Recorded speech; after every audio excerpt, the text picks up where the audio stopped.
toda la epidemia.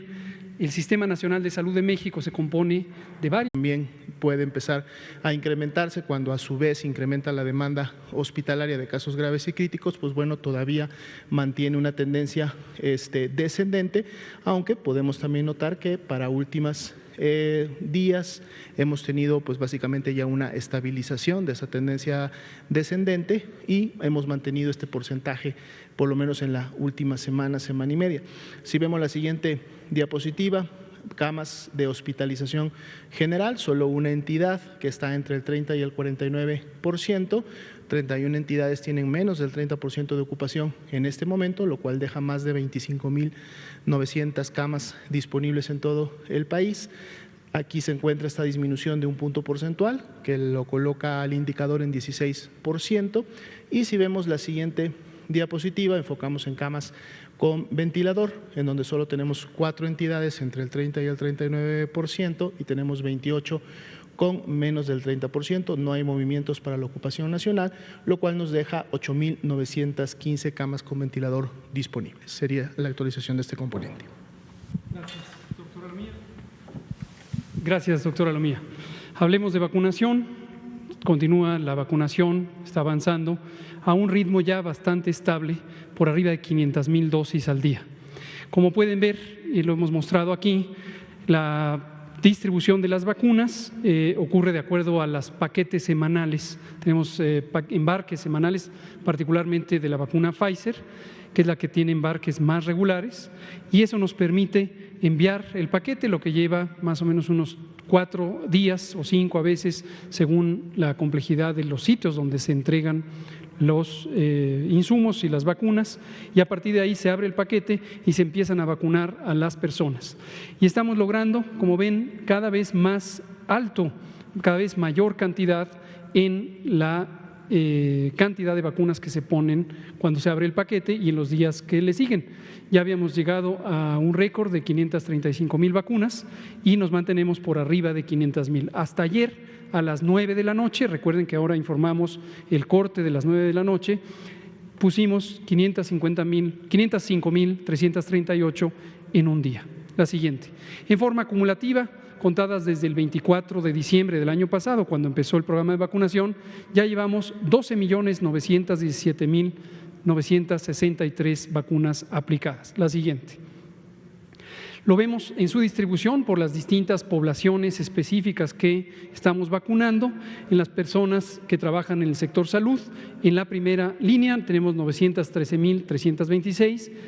El personal educativo, que esta cuenta es exclusivamente de Campeche, ya hemos anunciado que a partir del martes 20 de abril inicia la vacunación en las demás entidades federativas, primero con una lista de 5 entidades federativas que iniciarán este proceso. Estamos trabajando ahorita, justo venimos de la reunión del gabinete con el presidente, en donde estamos afinando los distintos detalles para que arranque apropiadamente esto el 20 de abril. Y mañana tendremos el gusto de acompañar al presidente y a la secretaria de Educación Pública, la maestra Delfina Gómez Álvarez, y presentaremos ya la lista, el orden en que se irán vacunando el personal educativo en las 32 entidades federativas.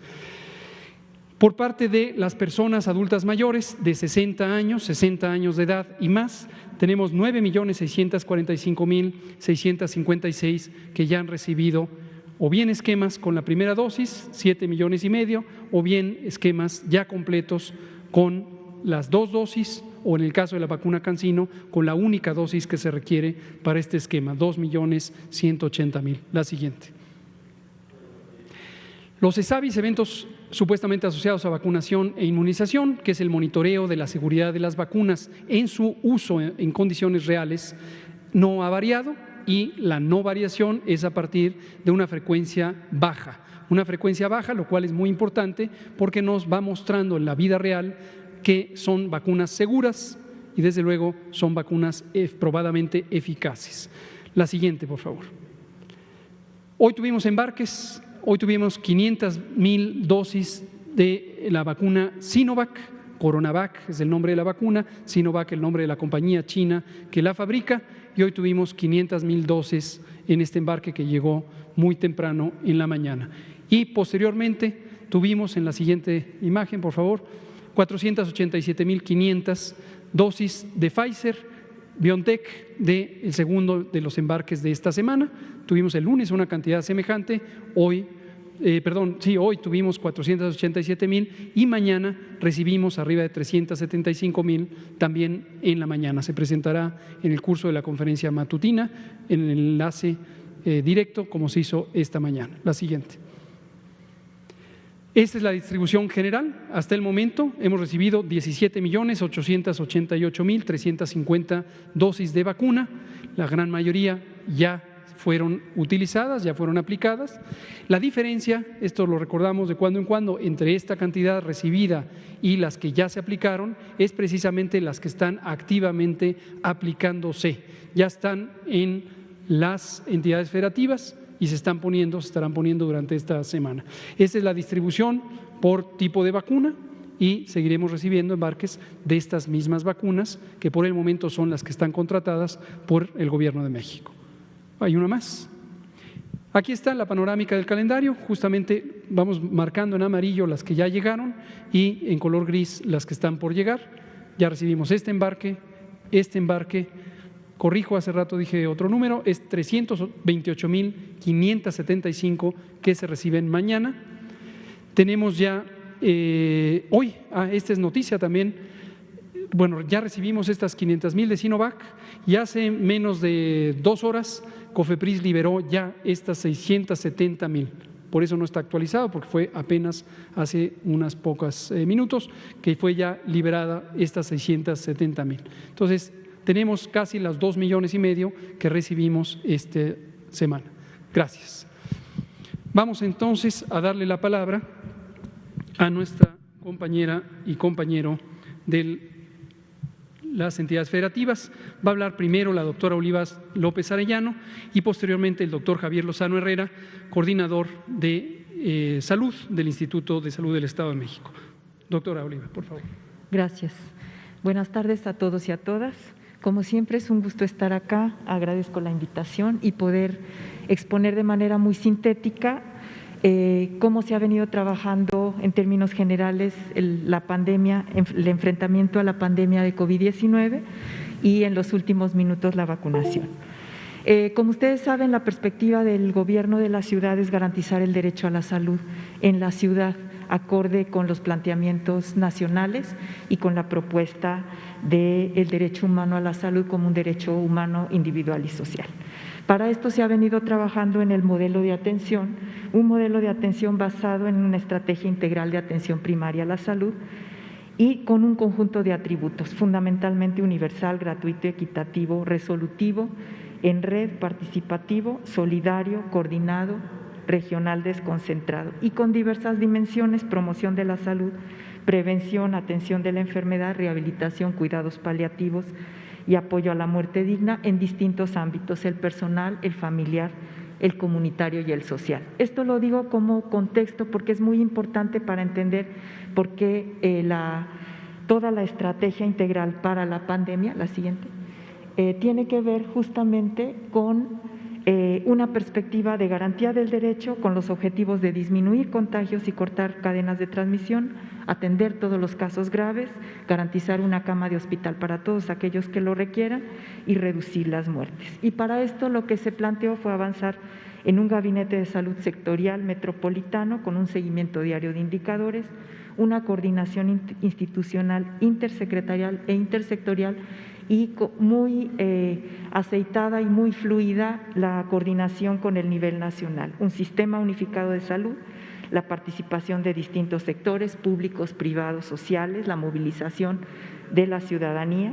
Se protocolizaron todos los planes y programas con base científica, aquí una revisión permanente de buenas prácticas internacionales y nacionales y de la información científica para ir fortaleciendo los distintos componentes de la estrategia integral y desde luego un respaldo presupuestal para todas las actividades. Los espacios de la atención a la pandemia se ve un poco recargado, pero trabajamos simultáneamente y es una estrategia integral de gobierno, donde Secretaría de Salud participa, como participan todas las entidades de gobierno que pueden aportar algo para enfrentar la pandemia. Desde la vigilancia epidemiológica de plataforma, con un desarrollo muy importante desde la Agencia Digital de Innovación Pública, con SMS, códigos QR, Locatel, fortaleciendo telemedicina y telellamadas. Una vigilancia epidemiológica de territorio, donde las brigadas de participación ciudadana, las brigadas de salud en tu casa y todo el trabajo de campo de la Secretaría de Salud de la ciudad y de todos los actores que tienen trabajo de campo en la ciudad, fortalecieron la identificación de casos, el seguimiento, cortar las cadenas de contagios, unidades de triaje, unidades de primer contacto que ustedes conocen, centros de salud, kioscos para hacer la orientación médica, la valoración, la toma de muestras, el tamizaje, las unidades hospitalarias reconvertidas, las unidades temporales COVID y un conjunto de elementos que fortalecen esta acción, como las campañas de información y comunicación permanente, el fomento y la regulación sanitaria y, por otro lado, apoyos específicos para los hogares, para los casos positivos, con programas especiales como Programa de Hogares Responsables y Protegidos, que dotaba de un kit médico, alimentario y monetario para facilitar que las personas se resguardaran, e intervenciones específicas, por ejemplo, en la central de abastos, en reclusorios, en las colonias de acción prioritaria, cuando teníamos concentración de clústeres de casos activos, para romper estas cadenas de contagio. Y luego un conjunto también de elementos que se fueron sumando, como el alta oportuna, la atención especializada COVID en casa, el fortalecimiento de la atención con oxígeno a domicilio, el oxígeno, las cargas de oxígeno gratuita en 5 puntos de la ciudad, y todo esto lo que nos ha permitido es avanzar en una contención de la pandemia, en reducir el sufrimiento, las muertes y seguir garantizando una capacidad de atención ambulatoria, hospitalaria, mecanismos rápidos de tamizaje y de seguimiento. Entonces, en la ciudad duplicamos la capacidad hospitalaria. La vigilancia epidemiológica de plataforma pues nos ha permitido tener más de 1.200.000 usuarios que se les hace tamizaje y se les da seguimiento. Atención temprana a través de los triajes, donde hemos hecho más de 30.000 derivaciones a atención hospitalaria oportuna. También las brigadas de salud en tu casa y la participación de brigadas de participación ciudadana, donde los compañeros de participación ciudadana han recorrido ya 3 millones de domicilios y cerca de kioscos 500.000 de casas en un barrido, informando, entregando kits a positivos y haciendo tamizaje.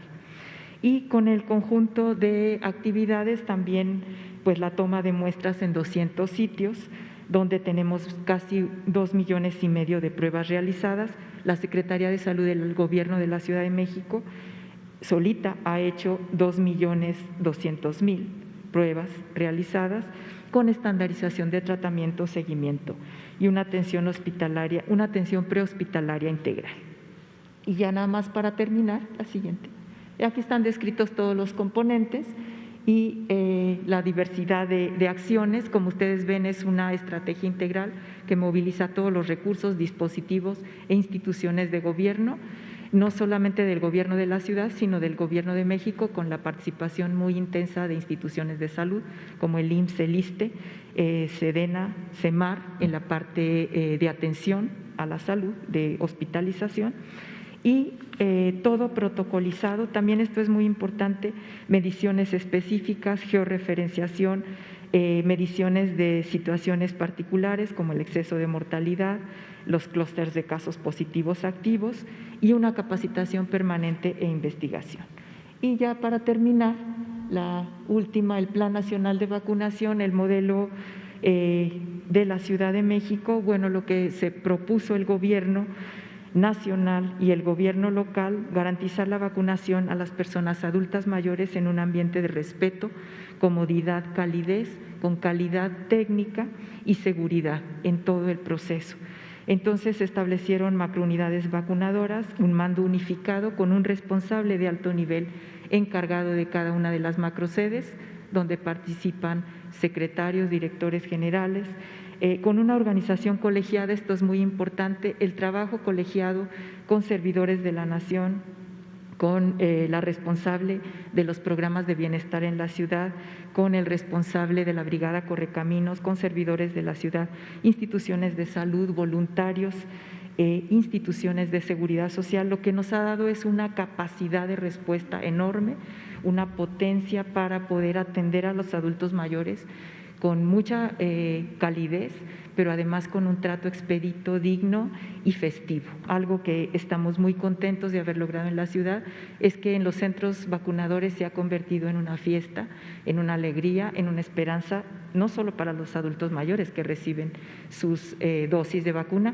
sino todo el personal que participamos en esta actividad, pues hemos recargado pilas y estamos muy contentos y esperanzados de poder tener este servicio para la población.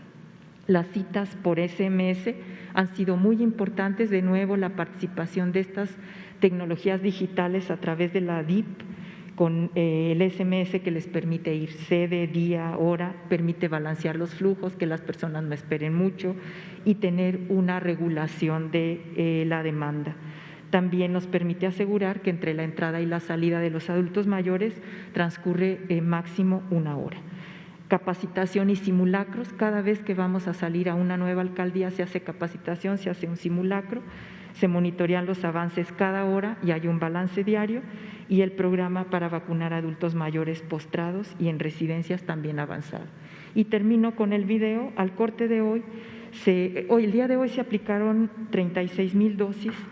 El personal de salud, el balance acumulado son 291,000 dosis aplicadas en personal de salud, y en personal adultas mayores 1,356,000 primeras dosis, 350,000 segundas dosis, lo que nos permite tener ya 1,716,000 dosis aplicadas y 9,000 dosis en personas adultas mayores postradas y en asilos.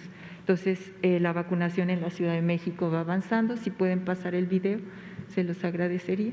Y se ha convertido en un momento de convivencia, de alegría y de esperanza para los adultos mayores. Gracias.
Muchas gracias, doctora López Arellano, secretaria de Salud de la Ciudad de México. Vamos a dar paso ahora a la siguiente presentación, que es a cargo del doctor Javier Lozano Herrera, coordinador de salud del Instituto de Salud del Estado de México, quien representa al secretario de Salud de la entidad, el doctor Gabriel Ochea. Doctor Lozano, si es tan amable de compartirnos la experiencia del Estado de México. Con su permiso, señor subsecretario, con su permiso, secretaria. Quiero compartirles que a partir del 31 de enero del 2020, posterior a la declaratoria de emergencia de salud pública de importancia internacional emitida por la Organización Mundial de la Salud y la declaratoria por parte del Gobierno de México declarando la fase 1, En el Estado de México se instaló el Comité Estatal de Seguridad en Salud, que ha sesionado de manera permanente. Por otro lado, el 28 de febrero del 2020 se detectó el primer caso confirmado de COVID-19 en el Estado, de una persona que había viajado a la ciudad de Italia y había regresado. Fue el primer caso confirmado. De manera inmediata, a raíz de ese caso, se implementaron las medidas de vigilancia activa en el Estado, sobre todo en el Aeropuerto Internacional de la ciudad de Toluca. Así también se empezaron a realizar las actividades de difusión y de las medidas preventivas correspondientes y habilitación de la línea 800-932-00. Se conformaron 284 brigadas de detección, confirmación y seguimiento de domiciliario de contagios. Se le dio un seguimiento muy estricto a esta vigilancia epidemiológica para poder ver que los pacientes que salían positivos y fueran asintomáticos se pudieran estar viendo qué ocurría en sus domicilios. Por otro lado, de las principales acciones que se establecieron, se destinaron 58 hospitales para la atención de pacientes COVID en el Estado de México. Y esto fue una labor interinstitucional, como lo están viendo ahí, los diferentes hospitales de las diferentes instituciones. Por otro lado, el Laboratorio Estatal de Salud Pública, certificado por el INDRE, para procesar muestras para COVID-19, y también se realizó el subrogado de 2 laboratorios privados para poder extender más la cadena de capacidad para poder hacer estas detecciones, asimismo como pruebas del antígeno para poder tener una mayor cobertura en el Estado. Y a la fecha se han realizado 1.300.000 muestras. Se habilitaron 70 unidades móviles como consultorio en cada hospital para realizar pruebas de selección de triage. Esto nos permitía que todas las pacientes que llegaran al hospital pudiéramos tener una selección para poder diferenciar si tenían síntomas respiratorios hacia COVID u otro tipo de patología. A la fecha se han brindado más de 120,000 servicios y se identificaron más de 15,800 casos sospechosos. Preservando la seguridad y la salud de los adultos mayores, sobre todo para el control de las enfermedades crónico-degenerativas como diabetes, hipertensión y crónico-degenerativas, se realizó y se implementó el envío de tratamiento a sus hogares en forma bimestral para evitar que los pacientes salieran y tuvieran contacto con las áreas hospitalarias. De las principales acciones también, reforzamos las filas del personal médico con una contratación de 1,400 profesionales para que no nos rebasara la cuestión de la atención a la salud. Y por otro lado, de esta contratación, y agradecemos al gobierno de la Ciudad de México, de la República, el 50.5% fueron contratados a través del Programa Federal de Médicos para Bienestar y el 49.5% restante fue con recursos estatales. El semáforo de riesgo epidemiológico jugó un gran referente y una gran importancia para el Estado. Se implementaron acciones para el control y seguimiento de los casos y, por otro lado, también sirvió para la reapertura de las actividades económicas cuando fueron cambiando la parte de la semaforización. En seguimiento puntual a los indicadores de ocupación hospitalaria, se habilitaron 5 espacios para pacientes temporales de atención no COVID, para que de alguna manera no tuviéramos bloqueadas las unidades que se habían destinado para COVID-19.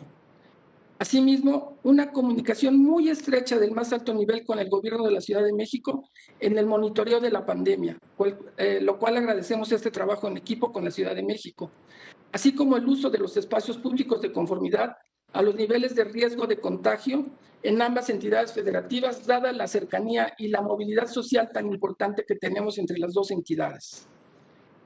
En cuestión de incidencia, actualmente vamos en una disminución en el registro de los casos nuevos.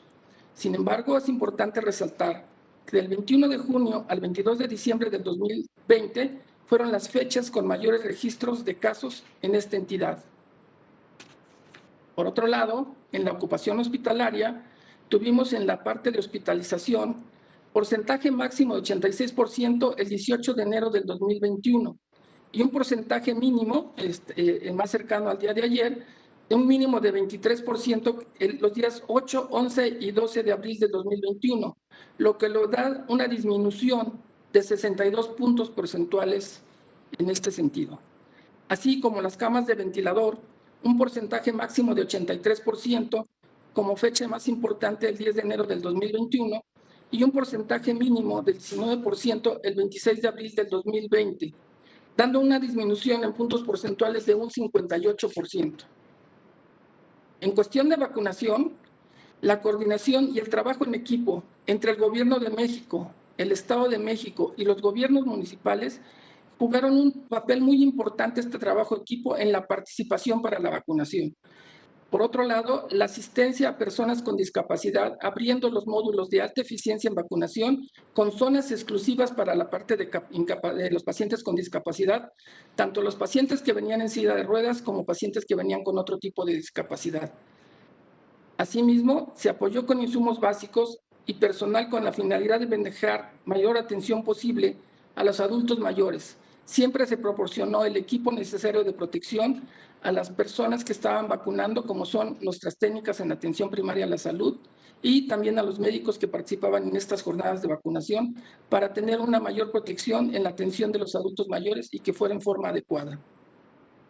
En la promoción y fortalecimiento de la difusión e información de la población para asegurar la cobertura total de la población objetivo, las redes sociales jugaron un papel muy importante. Con esto nos pidieron hacer acciones de prevención y de seguimiento y también de comunicación para definir en qué puntos cuando realizábamos la vacunación era más rápida las filas de vacunación o era más rápida la cuestión de pudieran acudir a vacunarse sin tener grandes filas ni grandes problemas en la atención oportuna. En la vacunación de los centros de alta eficiencia y baja estrategia vehicular jugaron un papel importante. Fue una cuestión muy interesante observar que en los dos niveles, la forma en que se vacunaba, llegó el Estado de México a poner en un día 220,000 vacunas en un día en estos centros de alta eficiencia. Y también fue una cosa muy grata ver en la vacunación vehicular cómo los adultos mayores no tendrían que bajarse de su auto y estaban muy felices y muy agradecidos y muy sonrientes en el sentido de que se les pudiera vacunar su auto y así evitar filas a pie o filas de otro tipo. En el siguiente, esto fue muy importante, la estrategia y el seguimiento muy puntual por parte del titular del Ejecutivo Estatal, que estuvo muy en contacto con el gobierno federal y con las entidades federales, lo que permitió que en el Estado se pudiera llevar una coordinación y un trabajo en equipo, para mí, muy ejemplar. En cuestión de vacunación, el Estado de México ha recibido 2.260.385 vacunas. Se han aplicado 1.993.596 vacunas, con lo cual nos da un 88% de porcentaje de cobertura. Por otro lado, se han vacunado 1.600.272 mexiquenses y como estamos viendo en la gráfica, 105.944 de personal de salud vacunado y de este mismo personal ya con segundas dosis 81.508 de personal de salud. Por otro lado, 1.494.326 de adultos mayores vacunados y de los cuales ya con segundas dosis 311.816 adultos mayores de segundas dosis.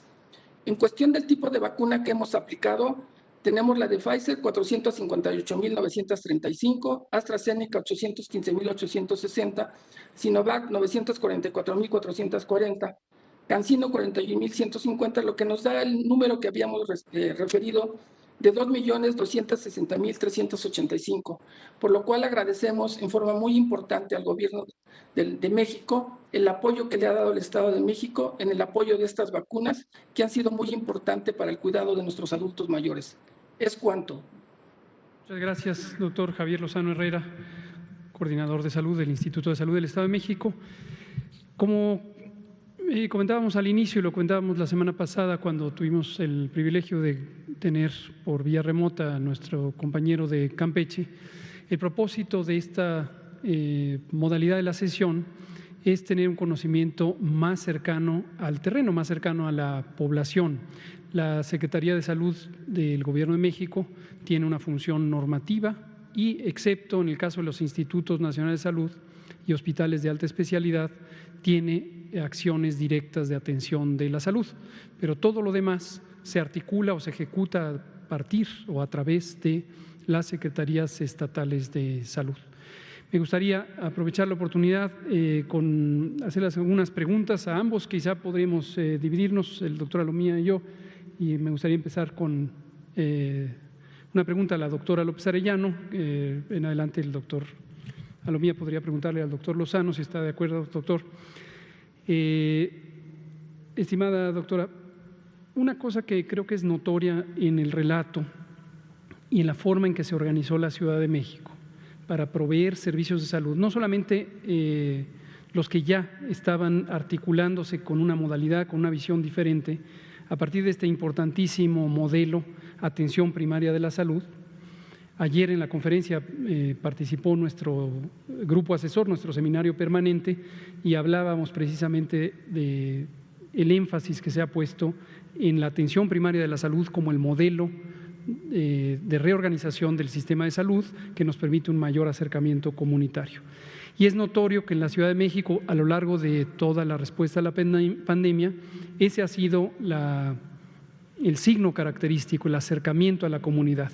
Lo fue cuando empezaron los primeros casos y los primeros retos de identificación con los estudios de brote. La epidemia, el primer caso detectado fue aquí en la Ciudad de México. Lo fue posteriormente rumbo al pico máximo de verano, cuando ustedes tuvieron el reto de atender los brotes en, por ejemplo, mercados públicos de gran tamaño, la central de abastos. Y lo es ahora, lo cual no es sorpresa alguna, al contrario, es prueba de un trabajo muy congruente y muy consistente en la organización del operativo de vacunación. Pensando en las personas adultas mayores, la vacuna es no solamente, como lo podría ser para el conjunto de la población, un mecanismo de protección biológica frente a la epidemia, sino también una modificación de la vida que se ha tenido en la última más de 12 o 14 meses, porque las personas adultas mayores son quizá quienes han tenido el confinamiento más intenso y más persistente. Las personas adultas mayores, por su vulnerabilidad, han tenido que estar prácticamente aisladas de su familia, en algunos casos, de sus amigas y amigos, de su comunidad. Al ver las imágenes del video, lo que vemos es, desde luego, ojos, caras, sonrisas, lágrimas que reflejan este cambio del estado de ánimo y que reflejan cómo las personas con la vacunación están encontrando el reinicio de su vida en comunidad. Entonces me gustaría preguntarle qué recolección tiene el Gobierno de la Ciudad de México y en particular la Secretaría de Salud, los servicios estatales de salud, de esta experiencia de esperanza que tienen ahora las personas adultas mayores, supongo que en su momento las demás edades que serán vacunadas. Sí, bueno, esto ha sido muy importante, muy estimulante y nos llena de energía a todos los que participamos en la vacunación, porque efectivamente, aunque siempre les seguimos diciendo no baje la guardia, sígase cuidando, continúa la pandemia, usted está protegido, espere su segunda dosis. Esto es muy importante, el mensaje de precaución, ¿no? Que no es, pues la vacuna, como todos sabemos, no es magia, pero sí lo que hemos visto en todos estos macrocentros vacunadores es una alegría y una esperanza, un reconocimiento también a que es un bien público valioso. Esto es muy importante porque esta visión de sustraer algo que es tan importante para la gente del mercado, que sea gratuito, que sea voluntario, es fundamental, que sea reconocido así. Y además otra cosa que también nos da mucho gusto es esta convivencia diversa en los centros vacunadores, donde todos con mucho respeto, con mucho ánimo, mucha alegría, de distintos grupos sociales, de distintas procedencias en sus alcaldías, están todos en un acto, digamos, de fiesta comunitaria y solidaria. Entonces sí hemos recogido muchas cosas muy conmovedoras, como pronto voy a abrazar a mis nietos, ¿no? O regalos como unas flores que le llevan al personal de salud o a los servidores de la nación, a los servidores de la ciudad, y algunos carteles también que son muy importantes. Entonces esto pues cambia la lógica de la dinámica social, ¿no? Abre una posibilidad de esperanza, de futuro y además de trabajo colectivo. Creo que eso es muy importante, una visión de colectivos que actuando en conjunto pueden transformar. Y eso creo que para la transformación del sistema, del país, de la lógica de la ciudad es muy importante esta convivencia solidaria, festiva, y este encuentro respetuoso y esta diversidad también de edades. Si ustedes ven todos los compañeros que están participando, pues la mayoría son muy jóvenes, ¿no? Entonces este entusiasmo es fundamental, creo yo. Muchas gracias, doctora López Arellano, secretaria de Salud de la Ciudad de México. Doctora Lomía, si quiere abordar por favor la opinión del doctor Lozano. Doctor Javier Lozano, muy buenas noches, coordinador de salud del Instituto del Estado de Salud del Estado de México. De seguro debe haber sido y lo continúa siendo todo un reto, pues implementar toda la serie de intervenciones comunitarias en un marco de tener la entidad con la mayor población en México, una población que al igual que la Ciudad de México prácticamente podría compararse con la que tienen muchos países, digamos, en el contexto latinoamericano. La pregunta, doctor Lozano, sería, en función de estos retos, ¿cómo ustedes pudieron abordar precisamente las intervenciones comunitarias, refiriéndonos específicamente a aquellas que tenían como objetivo mitigar y obviamente tratar de controlar lo más posible la transmisión a este nivel, es decir, al nivel comunitario, dado que una de las principales recomendaciones y que está obviamente en los lineamientos nacionales era poder implementar todas estas actividades que disminuyeran la transmisión y los contagios, no solamente con las actividades colectivas o las que en su momento implementa también el semáforo de riesgo COVID, sino también con la identificación oportuna de casos, obviamente el resguardo domiciliario de los mismos, el seguimiento de contactos y en los diferentes ambientes. No sé si nos podría compartir la experiencia del Estado de México en relación a estos puntos. Claro que sí, un gusto en saludarle, doctora Lomía. Por un lado, comentarles que una de las principales acciones que usamos fueron las redes sociales. Y sobre todo el informar a la población era muy importante, tenerlos informados sobre el impacto y empezar a lograr tener una compenetración, porque esto no fue fácil, sino la gente fue dándose cuenta de la problemática poco a poco. Entonces las redes sociales sobre lo que ya sabemos, la protección del lavado de manos, el cubreboca y la sana distancia fueron una de las primeras acciones más importantes que se realizaron. Pero creo que una de las cosas también más relevantes que se realizó fueron nuestras acciones para la prueba de PCR y, por otro lado, las pruebas de antígeno. Actualmente y todavía, y desde el inicio, y cada vez se han incrementado más por indicaciones del señor gobernador y del secretario, es el hecho de hacer pruebas rápidas, tanto en los pueblos mágicos, porque somos un estado donde viaja mucha gente, y también en las zonas donde van los familiares a llevar a sus adultos mayores a vacunar, también estamos haciendo pruebas rápidas, aparte de otros lugares.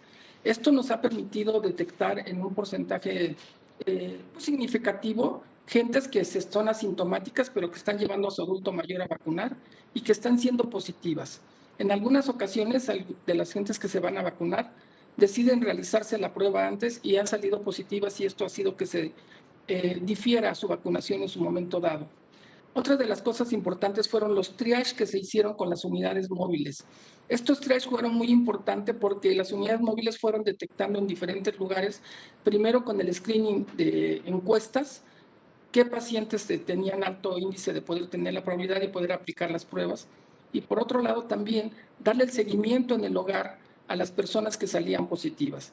Esas son de las pruebas, de las cosas creo relevantes, aunado también a la atención de un grupo de psicólogos que estábamos en la misma línea 800 atendiendo a las personas, porque tenían un gran temor, un gran miedo de haber estado en contacto con sus familiares, y esto nos llevaba a que nosotros pudiéramos calmar esa ansiedad, esa angustia, y saber que contaban con el apoyo. Esa línea 0800 jugó un papel muy importante en las acciones de el tener contacto con la población ante las dudas que tenían, ante los tratamientos que tenían. Otra de las acciones muy importantes que tenemos es empezamos a unificar los tratamientos a nivel de atención primaria de la salud, porque diferían mucho los tratamientos dependiendo la etapa. Esto lo hemos ido consolidando poco a poco a lograr los tratamientos para la cuestión de lograr tener un tratamiento que no difiera y que pueda ser más de impacto en el tratamiento de los pacientes. Y creo que otra de las cosas bien importantes que se hizo en la atención primaria de la salud y a nivel de los hospitales fue el brindar el equipo de protección a los médicos, enfermeras, a la parte de limpieza, a todos los que colaboraban en las áreas de primera línea, y logramos ver cómo personal que estaba en contacto con ellos, gente que hacía la limpieza, que fue una de las estadísticas más importantes que teníamos, cómo no se lograron infectar aún estando en las áreas de primera línea porque estaban siguiendo todas las líneas epidemiológicas de protección y con el equipo de protección necesario. Creo que sería una de las cosas que podría comentar que hicimos de forma importante para la atención primaria de la salud. ¿Es cuánto? Muchas gracias, doctor Lozano. Pues vamos a dar paso. Siempre lamentamos mucho cuando tenemos invitadas, invitados, que el tiempo sea tan breve, pero desde luego podemos repetir sesiones con este propósito de ser incluyentes. Vamos a abrir a preguntas y comentarios. Veo aquí ya la mano de… y está pendiente usted lleva unos días. Vamos a darle el paso a la compañera. Nos vamos con Miguel, nos vamos con Marco Antonio. Por favor. Hola, buenas noches. Valeria León del financiero Bloomberg. Doctor Gatell, preguntarle, hubo un cambio de trayectoria en el alza de casos en 3 estados, Guerrero, Baja California Sur y también Chihuahua. ¿Podemos entender esto como un indicio de un inicio de ya la tercera ola en el país? Y también preguntarle respecto a esto, usted ha declarado que no se puede proyectar qué tan fuerte pegará esta tercera ola. ¿Qué es lo que sí se puede proyectar de la tercera ola que viene? Y aprovechando que está aquí la secretaria de Salud de la Ciudad de México, doctora, preguntarle, la semana pasada incrementaron en un 66% las pruebas COVID realizadas en estos 40 macroquioscos instalados en la Ciudad de México. ¿Qué relación existe entre el alza del número de pruebas practicadas y los casos positivos detectados en la Ciudad de México? Y finalmente preguntarle si la Ciudad de México, el gobierno de la Ciudad de México, qué medidas está proyectando y facilitando para lo que se viene, y si esta es una de las consecuencias que estamos viendo ya del periodo vacacional de Semana Santa, ¿qué otras consecuencias ustedes como gobierno han podido detectar que nos pueda compartir el día de hoy? Esa sería. Muchas gracias. Muchas gracias, Valeria, por sus preguntas. Brevemente, para darle paso a la doctora López Arellano, pondré el marco de referencia con lo que usted comenta en la perspectiva nacional. Efectivamente, la variabilidad de esta epidemia es muy impresionante. Por variabilidad nos referimos a que en distintos países o incluso al interior de países, en el caso nuestro, al interior de las distintas entidades federativas, el comportamiento de la epidemia es muy variante. Tenemos países en donde ha habido ya 2, 3 o incluso 4 olas epidémicas. A estas alturas todo el mundo identifica, las olas epidémicas son estos ciclos en los que se va presentando mayor intensidad de la epidemia y luego disminuye y luego nuevamente aumenta. Empezamos el año y más o menos a mitad de enero los países europeos occidentales empezaron a tener mayor actividad epidémica y algunos han tenido ya terceras y cuartas olas que superan, poco en relación a la otra pregunta, el tamaño o la intensidad epidémica, el número de casos, el número de personas hospitalizadas y lamentablemente fallecidas de lo que tuvieron en las olas previas. El tiempo que ha transcurrido entre una ola y la siguiente es muy variable entre países, aún países que podrían ser semejantes en tamaño poblacional, en ingresos, en movilidad, en estilos de vida, etcétera. Lo mismo está ocurriendo desde finales de enero en América Latina, particularmente América del Sur. Hay varios países que volvieron a tener oleadas epidémicas, en este caso son segundas olas y solo algunos tienen terceras olas. En este momento Estados Unidos y Canadá ya tienen también una tendencia ascendente, aumentan los casos en estas dos naciones, afortunadamente todavía no con la intensidad que ha ocurrido ya en las otras naciones. Tomando en cuenta esto y el monitoreo que hacemos todos los días de la epidemia en México y en el mundo, anunciamos justo desde febrero que habría que estar preparados para una posible tercera ola. Esto lo destacamos en particular antes de la Semana Santa, ante la posibilidad de que la movilidad de las personas, esto lo abordará la doctora López Arellano, de las personas fuera de su localidad y hacia otros estados, pudiera facilitar o favorecer que se presentara un repunte de la epidemia. Hace una semana comentamos el caso de Chihuahua, también mencionamos a Baja California Sur. En este momento Guerrero también es una entidad que nos preocupa en ese sentido. Hay algunas entidades federativas que están teniendo ya no una reducción, sino un aumento. Aquí lo que vemos es la necesidad de sumar esfuerzos, subir esfuerzos y sobre todo, como hemos dicho, tener una noción de lo importante que es el trabajo técnico precisamente de las secretarías de salud. En las secretarías de salud los equipos técnicos de epidemiología de salud pública tienen mucha experiencia acumulada y hay que escuchar cuáles son las indicaciones o las recomendaciones que en este momento le hacen a sus gobernadores, gobernadoras, porque hay que tomar decisiones que seguramente tienen que ver con reducir la movilidad. Le doy la palabra a la doctora López Arellano, si es tan amable. Sí, gracias. Bueno, en la Ciudad de México todavía no tenemos indicadores que estén mostrando que empieza a aumentar. Seguimos reduciendo, por ejemplo, la ocupación hospitalaria, no a la velocidad que estaba disminuyendo semanas previas, pero sigue disminuyendo. Se monitorea todos los días, no solo la ocupación hospitalaria, sino también las llamadas de emergencia, el traslado de ambulancias, el propio comportamiento de las pruebas. Y en este sentido, efectivamente aumentamos las pruebas, pero esto ha sido por una invitación del propio gobierno a todas las personas que regresaron de vacaciones, que por alguna razón estuvieron expuestas, que hicieron fiestas, fueron a reuniones, se reunieron con familiares más allá de su núcleo habitual de convivencia, pues los hemos estado invitando para que vayan a hacerse una prueba, porque esto nos va a permitir identificar rápidamente personas positivas, aislar y dar el tratamiento y el seguimiento que está estandarizado en la ciudad.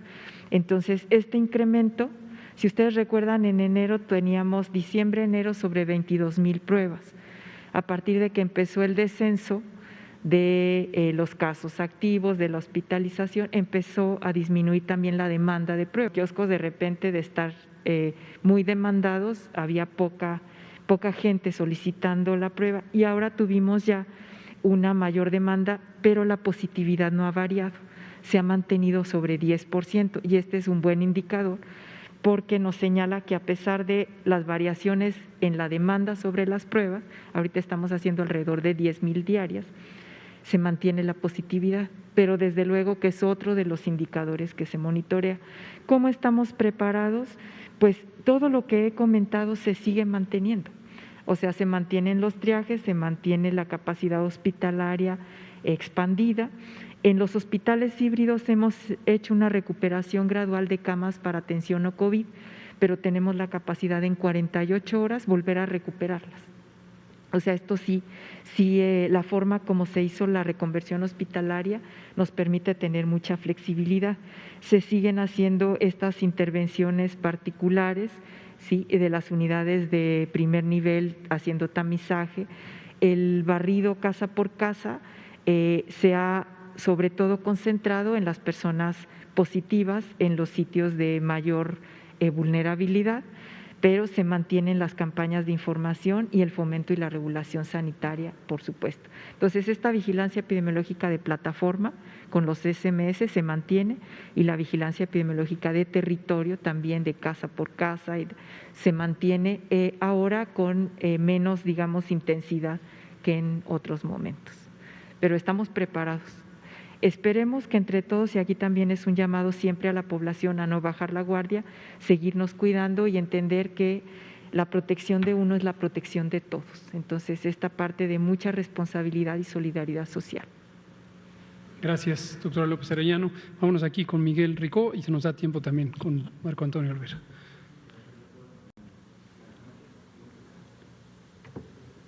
Se escucha poquito.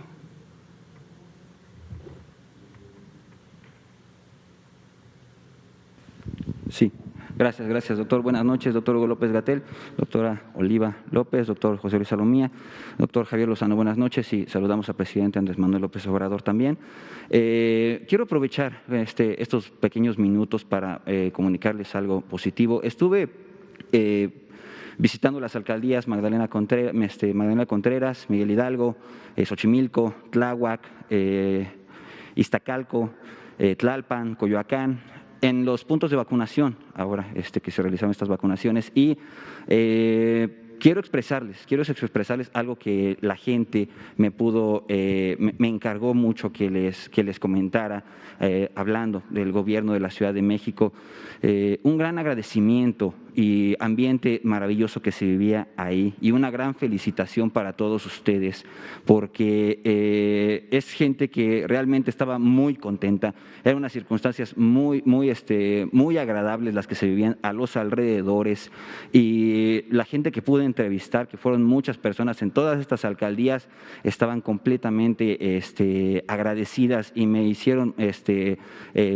pidieron que les hiciera llegar este mensaje muy importante. Creo que vale la pena comentarlo, porque al ser una ciudad tan grande, al ser una complicación tan grande, yo me encargué de transmitir y documentar el tráfico, la movilidad en el metro, la movilidad en el transporte, todo protocolo que se llevó a cabo en excelentes condiciones, y creo que vale la pena felicitarlos, a la doctora Claudia Sheinbaum también, a personal de salud de las brigadas Correcaminos, un ambiente tan maravilloso que se sentía y la gente tan agradecida que lamento mucho, la verdad, no poder expresarles en tan pocas palabras, en tan poco tiempo, la gratitud de todas estas personas. Y bueno, si voy a aprovechar estos pocos minutos o segundos para hablar algo en estos momentos, quiero expresar eso. También felicitarlas por las conferencias diarias que dan, porque sé que a lo mejor si no pregunto algo ahorita, van a poderlo responder el día de mañana en todas las conferencias que dan diarias y de información oportuna para todos nosotros. Mis felicitaciones, la verdad, a todos ustedes. Muchas gracias. No lo digo por mí, sino por mucha gente que entrevisté también, que me lo hizo saber, me lo hizo llegar, y se siente maravilloso estar en esos momentos, en esos lugares, al ser una ciudad tan difícil y complicada. Gracias. Muchas gracias, Miguel. Desafortunadamente se nos acabó el tiempo, son las 8 de la noche en punto. Ojalá que pueda venir mañana Marco y le empieza a usted. Y agradecemos muchísimo a la doctora Oliva López Arellano, al doctor Javier Lozano, quien representa a la Ciudad de México, al Estado de México, en esta acción concertada de la nación mexicana en la respuesta a la epidemia y en este momento en el programa de vacunación contra COVID. Seguimos. Muchas gracias.